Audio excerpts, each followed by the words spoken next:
Hey there everybody, today we're going to be testing out a $34 derailleur, the Sunrace M9 or something like that. And what's cool about it is it has the capacity to shift an 11 to 52 cassette.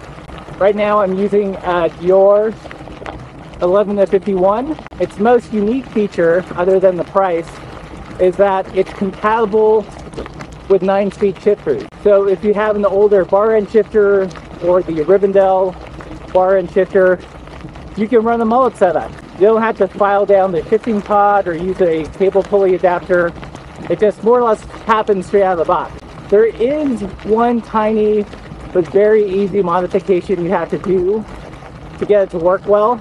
I'll talk about it a little bit more later in this video. So I'm also testing in this video the Insta360 X3, trying to see its viability as a just one and done camera. I'm using this mode called Me Mode, which focuses the 360 camera on you with very little post-processing. I'm also using its built-in mic, so hopefully it's not like hot garbage. It might be a little windy. I did bring an external lavalier mic, but the battery just died, so we're gonna roll with it. So let's see what the shifter can do.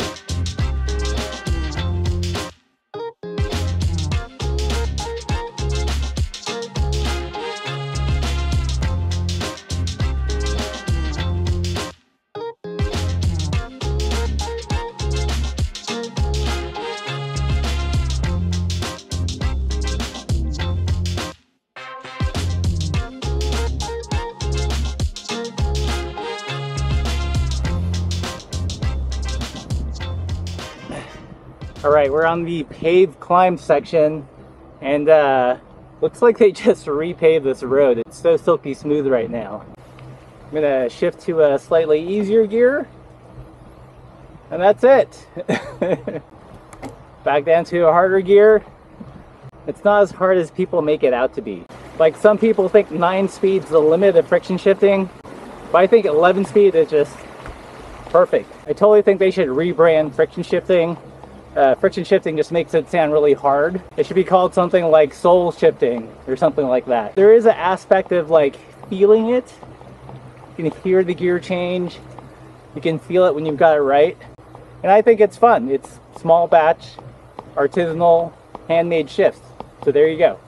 Okay, I thought this would be a good place to kind of explain what's going on in more detail. Shifter, 9-speed friction shifter by Rivendell. Yes, I did convert it back to 1x for this video. My other bikes are still 2x, so we can stop writing the comments. 11-speed cassette, Derailleur 11 to 51, so really wide. And this is the Sunrace M9. I think it's like the M900 mid-cage rear derailleur. Only other thing I added was a barrel adjuster, just so you can fine-tune it a little bit. The reason this is significant is that yes, there are other rear derailleurs that would shift this cassette, but none of them work with a 9-speed pull friction shifter. Usually to accomplish this, you'd have to like file off the bar pod or use a cable pulley adapter. But here, if you have an older friction shifter or something like the Rivendell friction shifter, it works just fine. So it's this compatibility with ratcheting 9-speed friction shifters that makes this derailleur unique. You do have to do one thing. This is the lever to engage the clutch. When it's engaged and you're using a cassette like this, if you shift to lowest gear, it's gonna rub. So what I actually had to do was chop off about 1 centimeter of this lever. It's plastic. I just used some tin snips and then filed it down, and now it works perfect. That's your cave of bad ideas hack for the day. Right, so we're on the dirt climb. I'm testing the FOV Plus mode on the Insta360. Kind of like a point of view mode, but you can readjust it a little bit. But let's try shifting. So far, pretty good. I mean, it just works, guys. There might be the slightest more resistance with the clutch. It's just like barely noticeable. So like I say, for 34 bucks, I'm pretty stoked so far. The price is there, the functionality is there. That's just time to see about the longevity.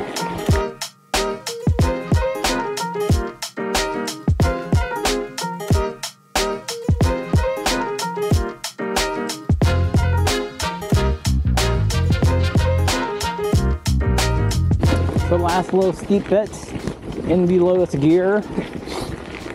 I did find that I was a little bit slow to get to the lowest gear when under a lot of torque. So definitely pre-plan that shift. And I think the barrel adjuster on the rear derailleur is necessary to really fine-tune those lowest gears. Yay, we're at the top!